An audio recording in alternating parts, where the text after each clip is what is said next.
Tonight, city leaders share safety plans for the Mifflin Street Block Party on Saturday. More than 150 officers will be on duty for the annual tradition celebrated before finals week.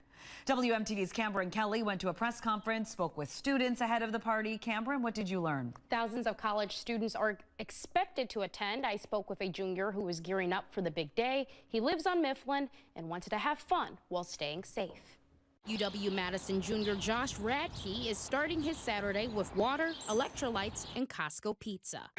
It's going to be easier for me than for others, but really looking forward to just helping my friends and staying safe. He lives on Mifflin Street and will be attending the block party. He's also planning ahead after partygoers flipped a car over last year. I'm personally moving my car to my grandparents' place, which is in Madison, so shouldn't be too bad of a walk back. A few years back, a porch collapsed during the party. District 4 Alder Mike Verveer says it's important partygoers do not overcrowd those spaces. My greatest fear has always been a catastrophic porch collapse. We have experienced far too many what I would term as relatively minor porch collapses at this event year in and year out. This year, Madison Police will team up with UW-PD and the Dane County Sheriff's Office. Officials remind residents on the block to make sure they lock their doors. Our department will also use its mounted patrol unit and multiple drones to help monitor disturbances, vandalism, and overcrowding issues. Radke says he feels safe knowing law enforcement is around to keep an eye on things. I feel like most of the time the issues that come from Mifflin are typically people that are underage drinking and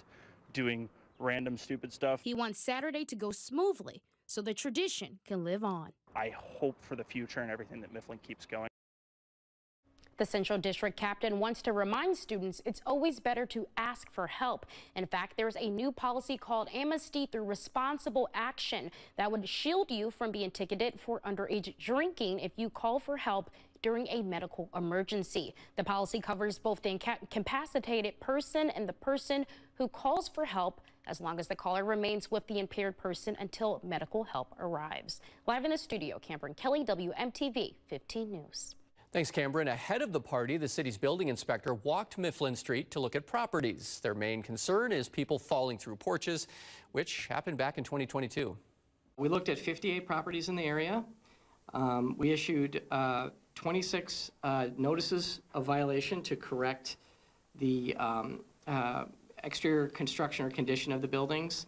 And we issued 23 notices to kind of clean up the junk, trash, and debris or couches or the other type of materials that are that we might find in the area. The Mifflin Street Block Party has been going for 56 years.